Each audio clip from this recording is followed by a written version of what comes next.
che non sia dalla Gregoro quando è scominciata in questa maniera, una cosa bellissima. Però sono se canna subito, non devo narrare. Fatti a scusare, però mi hanno chiamato a presentare sempre il sardo su una vita che va a tornare il televisore, però Salimba Sarda non che mai dimenticata. Però ringrazio a chi non vuole fare dare, a chi non mette su che giù, come non fa che non vai sempre in muttoso, capite voi padre, altri gruppi che deve entrare e noi le fai piacere. E fai sul muttoso, di amore, mi volete vedere. Muttor di amore.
uno quiere amare a me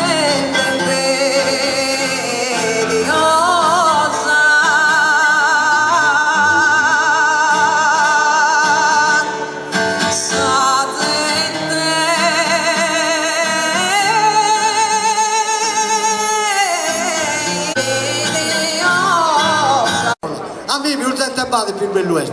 Andiamo a rappresentare Sara Satta. Satra de Mancumere e Stefania Del Rio. Vai un applauso man mano. Grazie a cantarnos e poi vi daremo un'altra volta quando siamo su vari spacco. Però come devo, la simpasu sia sul gruppo e sia da questa una giovane che è di Uri, bravissima, vuole che sto a presentare. Questo è il nostro vicino.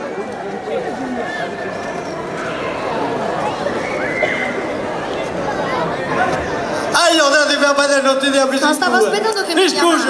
No, non mi metti in... Mi hanno legato oggi, non volevano che salissi. No, tattie, grazie. Allora, intanto io ringrazio loro, sono stati bravissimi, Sara l'ho già sentita una volta ed è spettacolare. Lo posso dire di che scuola sei, sì? È della scuola di Antonio Porco di Porto Torres, quindi un applauso ad Antonio che è anche un caro amico. Io Leonardo, che poi lo sapete che è bravissimo, quindi non ha bisogno di presentazioni. E lei invece di che scuola è? Io scuole ne ho frequentate tantissime in passato, non un lungo passato, perché da 7 anni fa, quando ho iniziato per la prima volta, ho frequentato le scuole qui, a 2 scuole a Sanse, la scuola di Paolinattilo, ho preso lezioni private da maestri e adesso insomma cerco di andare avanti. Avete visto che non sono solo gli uomini che fanno il canto sardo, anche le donne lo sanno fare benissimo. Leonardo, a te, guarda, oggi è tutto al femminile, già non mi volevano sul palco, quindi... Bravissimo anche il chitarrista, facciamo un applauso ma li lasciamo andare perché sono stanchissimi. Un bacio te lo do volentieri. Grazie.